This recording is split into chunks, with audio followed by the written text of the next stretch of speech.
Ана өмірдің шуағы. Әлемдегі ең сұлу, ең керемет адам ана.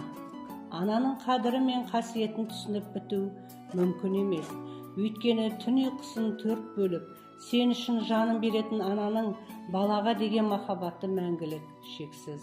Алғаш көзіңді ашқан кезде бауырына басып, балам деген анаңның әлдиі, бүтінін беріп жартысын алған, барын беріп жоғына қанағат танытқан анаң.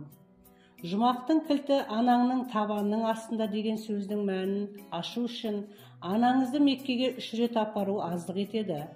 Бір тағдырды дүниеге әкеліп, бағып-қағып өсіру жауапкершіліктің үлкені. Өзінің ғана емес, сіздің де алдыңыздағы борышын атқарған анаға құрмет көрсету әр адамның міндеті. Әкеңіздің қабағын қағып, үйдің берекесі болып отырған ананың адамзат үшін алаңдап отыратыны тағы бар. Олар үйдің ғана емес, түздің де адамы. Қандай жұмыс болса да, қандай қиындық болса да көтеруге дайын. Өйткені аналардың жанын, нәзік жүрегін берік етіп жаратқан. Ана екеу емес, біреу ғана. Ал жалғыз дүниенің екінші рет қайтып келмейтінін, біреудің бірнешеу болмайтынын түсінсеңіз, жақсылық жасаңыз. Көз жасын күлкіге, мұңын қуанышқа, жабырқаса жұбатып, сағынса қасынан табылыңыз. Ол міндетіңіз. Ана бір қолымен әлемді, бір қолымен бесікті тербетуші жер бетіндегі ең қасиетті адам.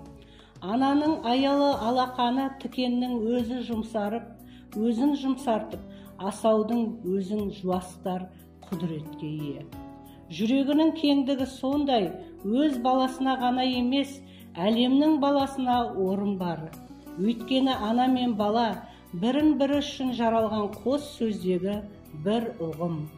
Анамның бұл дүниемен қоштасқанына да көп жыл өтті.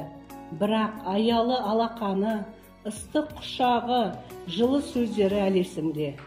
Құрметті ағайын, барында анаңызды қуантыңыз, күлдіртіңіз. Аналар бар жақсыға лайық, жарық дүниені сыйлап, мәпелеп өсірген аяулы анама мың алғыс.